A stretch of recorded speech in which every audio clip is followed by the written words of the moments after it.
আসসালামু আলাইকুম ওয়া রাহমাতুল্লাহি ওয়া বারাকাতুহু। আল্লাহু আকবার, আল্লাহু আকবার, আল্লাহু আকবার। লা ইলাহা ইল্লাল্লাহ, আল্লাহু আকবার, আল্লাহু আকবার ওয়া লিল্লাহিল হামদ। আলহামদুলিল্লাহ, নির্ধারিত সময়টা দেওয়া হয়েছে। আপনারা সকলেই এসে গেছেন। আপনারা বুঝতে পারবেন কেউ বাকি আছে কিনা, কেননা বিভিন্ন জায়গার মানুষ রয়েছেন। আমাদের একটা মহল্লা বা একটা পাড়ায় হলে সবাই একত্রিত হতে পারতেন, কিন্তু গ্রামের বিভিন্ন জায়গায় ছড়িয়ে ছিটিয়ে আছেন, যার জন্য হয়তো আসতে অসুবিধা হচ্ছে। সময়টা খুব তাড়াতাড়ি হয়ে যাচ্ছে। যাই মাশাআল্লাহ, আল্লাহর ইচ্ছায় আপনারা সকলেই এসে গেছেন। সালাত এখনই আরম্ভ হবে ইনশাআল্লাহ। কথা দিতে বলে লিখে কথা দেন।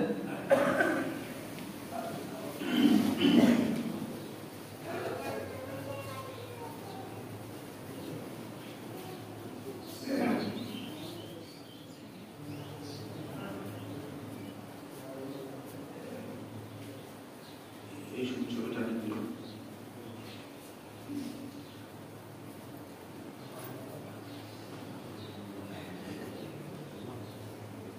কিছু জিনিস জানা আছে, সালাতের কিছু জিনিস জানা আছে। যদিও আমরা সেগুলি জানি, তবুও অবগত করার প্রয়োজন রয়েছে। ঈদের সালাত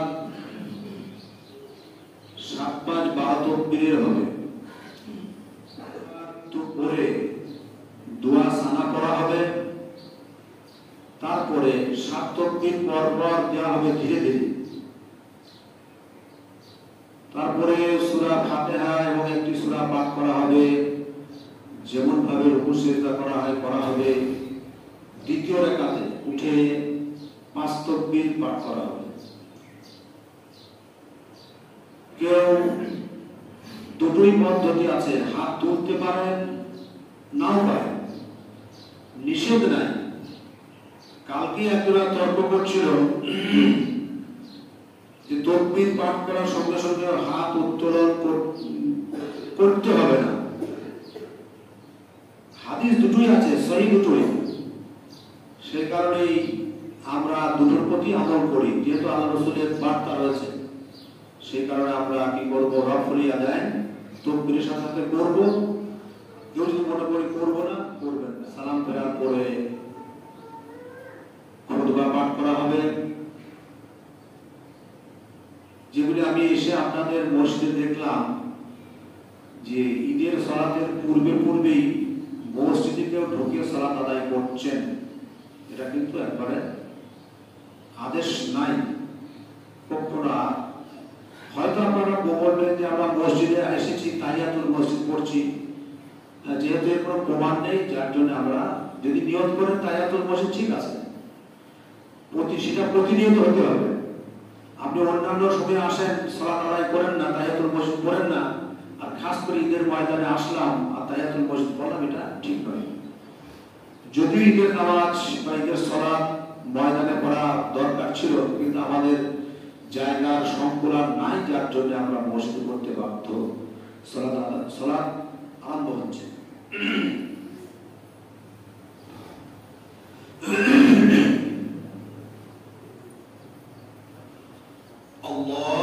আল্লাহু আকবার,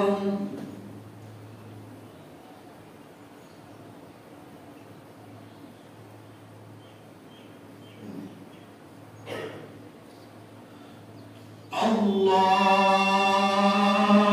আকবার, আল্লাহু আকবার, আল্লাহু আকবার, আল্লাহু আকবার, আল্লাহু আকবার,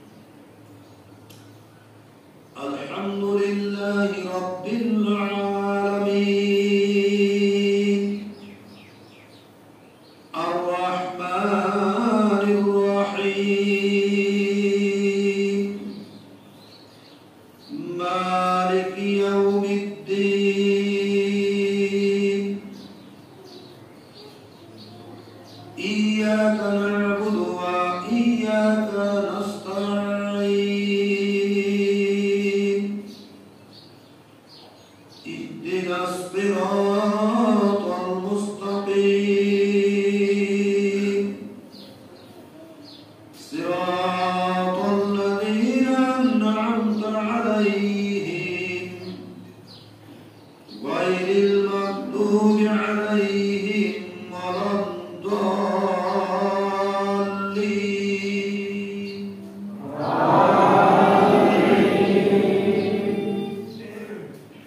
سبح اسم ربك الأعلى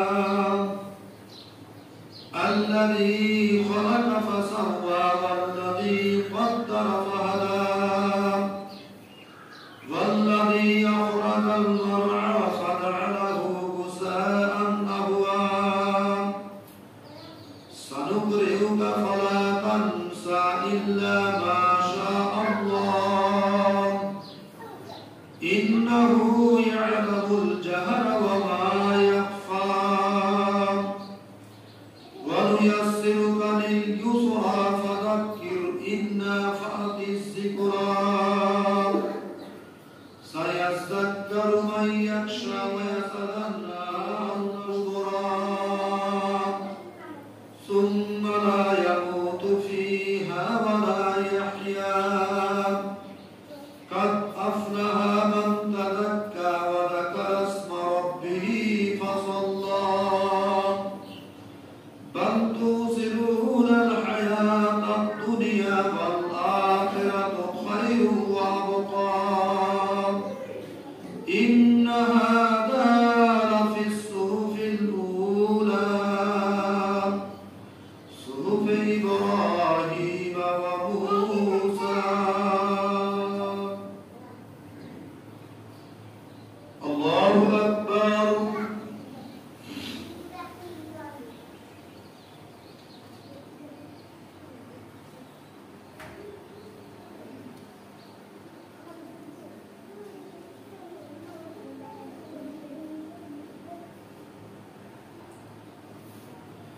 سمع الله لمن حمده.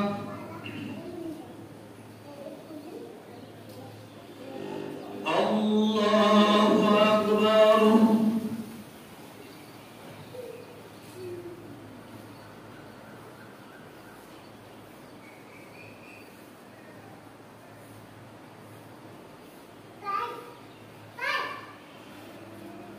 الله أكبر.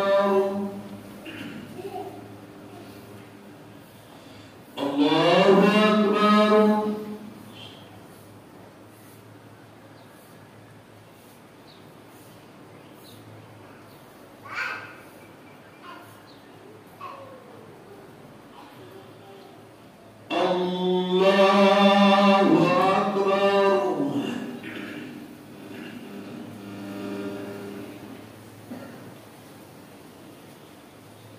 الله أكبر. الله أكبر.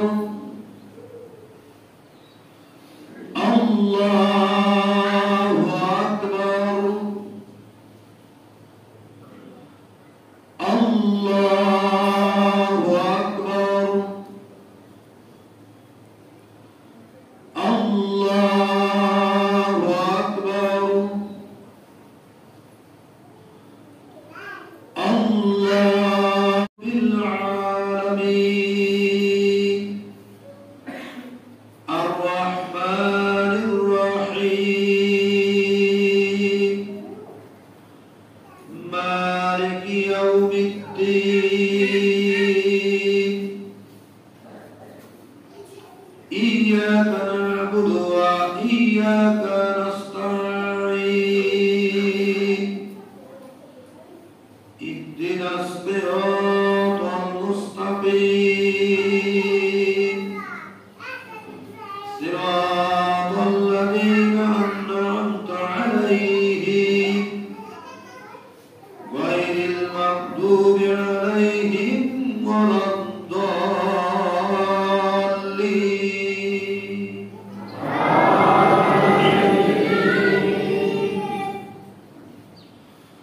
هل أتاك حديث الغاشية وجوه يومئذ خاشية عاملة ناصبة تصلى نارا حامية تسقى من عين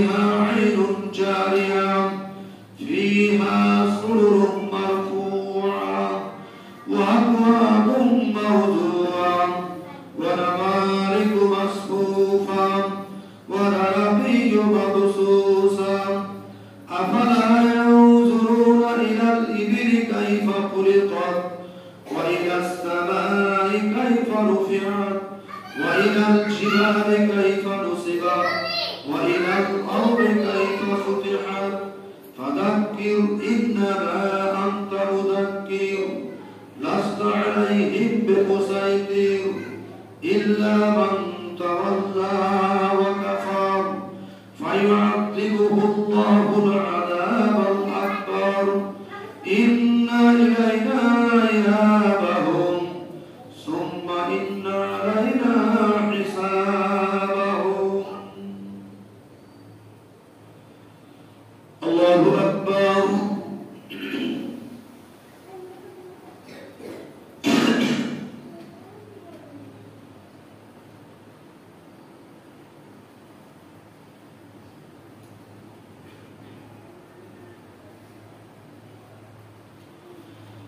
سمع الله لمن حمده.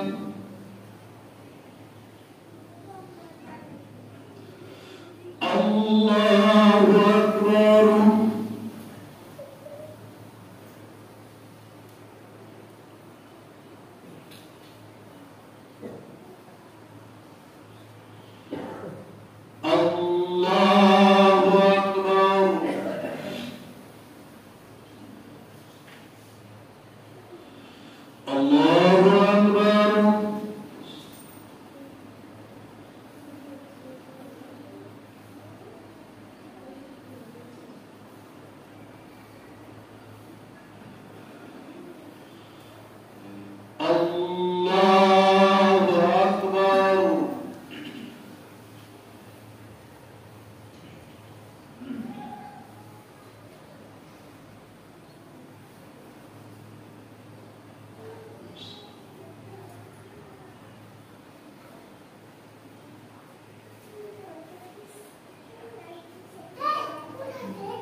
السلام عليكم ورحمة الله.